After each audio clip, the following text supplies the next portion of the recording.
अर्जुनने माझा phone cut केला.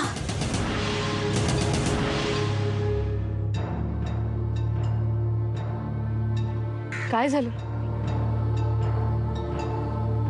चल. मी तर त्याला हेही सांगितलं की आमची खरंच एवढी ऐपत नाहीये, त्यामुळे आम्ही लग्न थाटामाटात नाही करू शकत. मग काय म्हणाले ते? काय नाही, ते म्हणाले की लग्न अगदी तुझ्या म्हणण्याप्रमाणे होईल. म्हणजे हे सगळं कळल्यावर सुद्धा त्यांनी लग्नाला नकार दिला नाही, नाहीतर सगळं मुसळ केरात.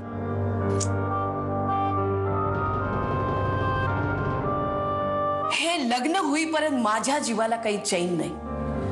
देवा, हे सगळं सुरळीत पार पाड बाबा.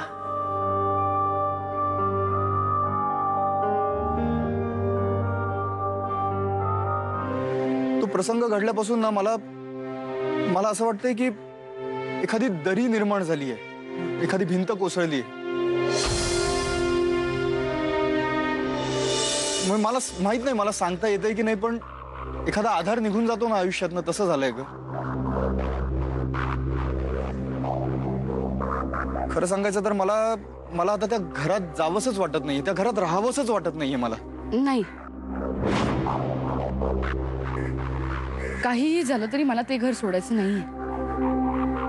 अर्जुन, त्या तुझ्या ताई आहेत आणि त्यांना मी माझ्या आईच्या जागी मानते. काही झालं ना तरी मला ते घर सोडायचं नाहीये. जर का लग्न आपण मोठ्या प्रमाणात केलं तर उगाच त्या लोकांना कमीपणा वाटेल, आणि ते मला नकोय मावशी. ठीक आहे, तू म्हणशील तसंच होईल. तसं हे लग्नात फक्त विधीला महत्व असतं, बाकी सगळ्या बडेच्या वस्तू त्याला तसा म्हणजे काही अर्थच नसतो रे. तू अजिबात काळजी करू नको. मी गुरुजींशी बोलते आणि मुहूर्त ठरवते. हाताला धरून घराबाहेर काढीन मी तुला आणि तुझ्या बायकोला सुद्धा. आता जरा सिरियसली कामाला लागा. हा, खूप झाली मजा मस्ती. आत्ताच्या आत्ता गोडाऊन मध्ये जा. काय माल तयार आहे त्याची जरा एक लिस्ट काढ. उद्याच्या उद्या अलिबागला तुला त्याची डिलिव्हरी करायला जायचंय. मी? हो, तू. ताई, पण हे काम अर्जुनचं आहे ना, मी हिशोबाचं काम बघतो की नाही. बिझनेस माझा आहे, त्यामुळे कोणी काय काम करायचं हे मी ठरवणार, तू नाही.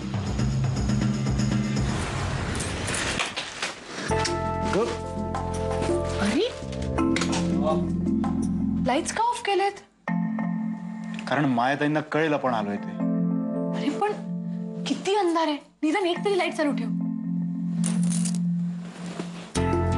पण मायाताईंना कळालं असतं तर काय झालं असतं? काय झालं असतं काय? पुन्हा त्यांनी काहीतरी खुसपट काढलं असतं आणि तुला बोलवलं असतं आणि तूही गेली असती आदर्श सुनेसारखी. तेच नकोय मला. का? का? काय ठरलंय आपलं?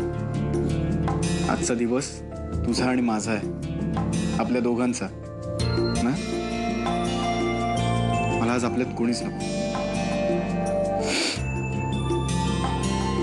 त्याची वागते माझ्याशी बघितलंस ना, नोकरासारखं वागवते मला. तू त्यांना तसं वागवू देतोस ना, म्हणून त्या वागतात तुझ्याशी तसं. त्याला ताईशी जर का वाद घालायला गेलो ना, आपल्याला घराबाहेर काढेल ती. आपल्या दोघांचं पोट भरेल असं काही नाहीये माझ्याकडे. तुला पापडांची डिलिव्हरी करायला सांगितली ना अलिबागला, जा तू.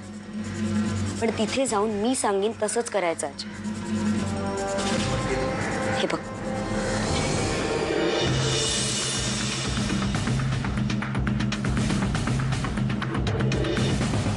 असं जर झालं ना अजय, तर आपल्याला आपल्या कामाचा योग्य मोबदला आपल्याला हवा तसा मिळवता येईल.